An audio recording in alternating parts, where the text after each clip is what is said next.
So you're essentially dealing with a majority of the American public, 53%, who do not say that Trump has too much power. They either says he has too little power or the right amount of power. Okay, what is happening right now? Because MSNBC already just had to admit that the stock market is not even crashing, things are getting better, and now CNN is admitting that people don't think Donald Trump is a dictator, that he doesn't even have enough power. CNN is breaking the entire Democrat narrative, and MSNBC also had to break the Democrat narrative. So I think you guys are going to enjoy this video because I cannot believe what we are about to watch.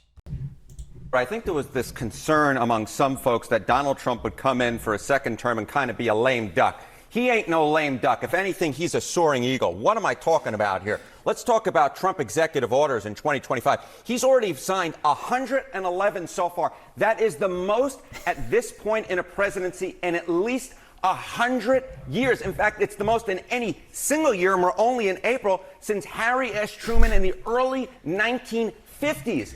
Okay, so let's just be honest here. First things first, if you look at the graph all the way to the right, the stock market is in the green and going up. Just want to point that out. Quite hilarious. But I also want to point out no Republican or conservative or anyone who voted for Donald Trump should be surprised. Yes, this is the highest stat in history, but Donald Trump even said and pointed out Joe Biden has the ability to do things, but he's not doing anything in terms of these executive orders. Donald Trump has always said you don't have to go to Congress or the Senate for a lot of these executive orders. Now, this could completely backfire, and many people are calling Donald Trump a dictator. We will get to that later in the video because this is the icing on the cake. But again, it goes to show that Donald Trump said he was going to do this, so no one should be surprised. The bottom line is whether you like Trump or you don't like him, you can't say that he's coming and not try to deliver on what he at least believes was his promises on the campaign trail, and he's doing so in historic fashion.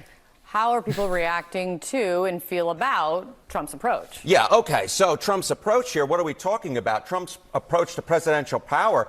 I think the American people recognize what he's doing here is completely different. We're talking, get this, 86% of the American public believes that Trump's approach to presidential power is completely different. I'm curious what you guys think. I mean, we're calling it completely different, but I think a lot of Republicans would rather that graph said common sense. Why would a president wait for members of Congress who take the weekend off or the Senate who are just going to filibuster for 25 or 26 hours? I forget how long that senator filibustered for. Let me know down in the comments. But the point is, you're calling it completely different. Donald Trump, we're calling it common sense. I mean, why would I not use the power I have as a president just to get things done? And Donald Trump said he's going to get things done. From past presidents, compared to only 14% who believe it is in line with precedent. And we're talking about at least 79% of Democrats, independents, and Republicans. So again, you can agree or you can disagree with Donald Trump. But what you can't disagree with is that he's doing things very differently. I have used the Frank Sinatra quote before. He is doing it, quote unquote, my way. And that is what Donald Trump has done throughout both of his presidential terms. And he's certainly doing that, Kate Baldwin, in term number 2. So completely differently, clearly they agree, but is it, take it a step further, do the people think he has too much, he's taken too much power? Yeah, this I think is the real question, right? You can believe that he's doing stuff completely differently, but do you think that he has a little too much power or not? And this is interesting. So Trump's presidential power is too much, the right amount, too little. Now, this right here to me is probably the most shocking thing I've seen on CNN as far as polling. This to me is actually more shocking than the Democrats' approval rating being in the 21%, historic lows. And the reason why this is shocking is because the narrative has always been Donald Trump, he's a dictator, he's doing things illegally. But it turns out CNN sees it a different way. Well, 47% say too much. But then you get 36% who say the right amount. Then you get 17% who say too little. So you're essentially dealing with a majority of the American public, 53%, who do not say that Trump has too much power. They either says he has too little power or the right amount of power. So the idea, that argument that Donald Trump is quote unquote a king, that I don't think holds with I think the quote is a dictator, not a king. the American people. It does hold maybe with 47%, but with the majority of folks, they believe Donald Trump's doing something completely differently, and they don't believe he has too much power, and the executive orders he signed certainly suggest he's no lame duck. He is, as I said at the beginning, a soaring eagle. If anything, again, this really proves that Donald Trump really fabricated and created one of the best cabinets a president can have. Because again, if he did not have the total support of the Republicans or the power of Republicans in Congress and Senate, this would be a completely different story. But he has enough confidence to make these executive orders. Again, Donald Trump doesn't only represent Donald Trump.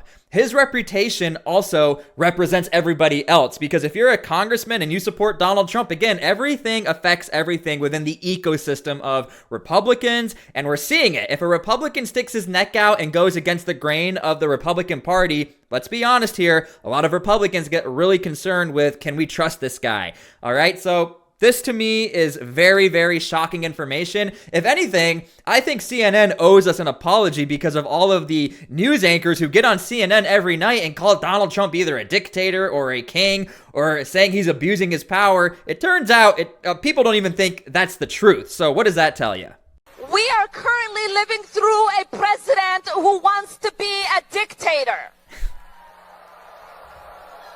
In America, we do not accept dictators and we do not accept kings. Hey, I gotta be honest with you, I actually agree with Congresswoman Omar. Leave your comments down below if you agree with her for the first time ever. We have a billionaire who has bought a seat next to the president, using him as a puppet. American democracy has never been for sale, and it won't be today. Okay, to give you some context, she was yelling all of this in front of the DC rally protest about Donald Trump and Elon Musk. And again, what we are noticing now, we're starting to see those buzzwords again of a dictator, but now a king, which is why it makes sense that we are seeing CNN talk about a king. I have not seen that too much. I typically see it in the words of a dictatorship, never a king. Extraordinary step of convening this unprecedented hearing. We brought together both chambers of Congress, the Senate and the House, to conduct real oversight and to serve as a check and balance, to hold those who misuse power to account and to carry out our constitutional duty. Okay, so basically what you are seeing is the Democrat approach to Donald Trump having too much power and DOGE and all of this oversight. Now the Democrats are creating their own oversight on the oversight. Some people are calling it a shadow government. Some people are questioning the validity of this. Some people are saying it's all a spectacle. Let me know down in the comments how you feel about this, but let us continue because this is rather interesting considering, again, the majority of Americans are not on the side of how this is being presented. Convening this hearing was not our first choice. We have tried to get our Republican colleagues to hold hearings, to do meaningful oversight, to assert Congress's authority as an independent branch of government. But to our great disappointment, our Republican colleagues have abdicated that important responsibility. They have stood by as the president has run roughshod over the legislative branch and turned Congress into little more than a rubber stamp. And by the way, Donald Trump just won a massive Supreme Court decision where he is now allowed to have more ease of deportations as far as suspected gang members and terror members. So again, everything that they're saying here is just so counterculture to what we are seeing with Donald Trump and the majority of Americans. That's why I'm actually a little shocked that Democrats are like doing this Hail Mary approach to create their own version of DOGE. However, I will say this, and even Scott Jennings says this on CNN, DOGE does need to do a better job of actually presenting their evidence to Congress in a more official way. DOGE is very transparent, but to the everyday American, you're not going on the website or you're not on X looking through all the receipts. More Republicans are actually saying we would like DOGE to have a more formal process in front of the government. So today we'll hold the first of what we hope will be more bicameral oversight hearings. We will do the investigative work that our colleagues across the aisle refuse to do. We will expose the illegality, abuse, and corruption of this administration and within the Department of Justice. We will have brave witnesses speak to what's actually happening behind closed doors, how the... Sorry, I just have to point this out. You're on your phone right now while someone's talking. Sorry. Just have to point that out. The Trump administration continues to try to intimidate them from speaking out, and why it matters to Americans across the country. The Trump administration is following a well-worn playbook. History serves as a guide and as a warning. In the 1930s, a Jewish lawyer in Berlin tracked in meticulous detail how Germany gradually became what he called a dual state. First, to keep the country running, the ordinary legal system remained in place for most people. And yet, step by step, a parallel system of governance and law emerged, what one scholar called a lawless zone. A parallel system carry out the will of the leader and to go after his enemies, real or perceived, to punish, to reward, to co-opt, to intimidate, silence, or take over institutions that make a society free and vibrant. The courts, the lawyers, the universities, the press, even businesses. I'm going to be honest with you. I don't even know what to say to any of this. If anything, I actually think it's insulting to the, 80 plus or 75 plus million Republicans who voted for Donald Trump, insulting the intelligence of the voters to not respect the vote or have the trust in the presidency. Again, very odd approach from the Democrats to be doing this shadow type government. And one thing that the Democrats do not have in their favor is speed. And with speed, there are risks and consequences. But the DOGE Department of Government Efficiency, they have a lot of speed. They're getting things done fast. That is something we're not used to as Americans. So I'd really love to see what these guys can get accomplished as far as speed, accuracy, and what they are actually pinpointing. I am really curious to see what happens here. Chairman of the full committee, Mr. Jordan, for his Thank you, Mr. Chairman. Section 702 of the Foreign Intelligence Surveillance Act allows government to conduct surveillance of foreigners, as the title would suggest, outside of the United States for intelligence information. Okay, that's all well and good. We like that. They get that information, they bring in this giant database, this what I call the haystack of information, and then they do queries, which is a fancy word for search. Okay, so let me give you guys some context and why I think this all connects together. This is a Republican, this is a hearing now going after the FBI for surveillance of U.S. citizens. But again, the thing is this, a lot of this is all happening under Donald Trump. And what I want to point out is the mass majority of Americans do not trust the FBI. In fact, Kash Patel was transparent and said, y'all don't trust us, but let me be the head of the FBI because I'm on your side. I know what's going on and we can fix this. But again, my point is, we're saying that Donald Trump is a dictator, he's doing too much, but now the floodgates are open. Now Republicans also have the green light. Let us get things done because Donald Trump is also getting things done. This is actually shocking that we are finally seeing in such a public eye to go after the FBI. It's a little scary. They search Americans, American phone numbers, names, email addresses. They search America. They call it queries, but a query is a fancy name. Query is a fancy name for search. 3 million times they did it in 2021.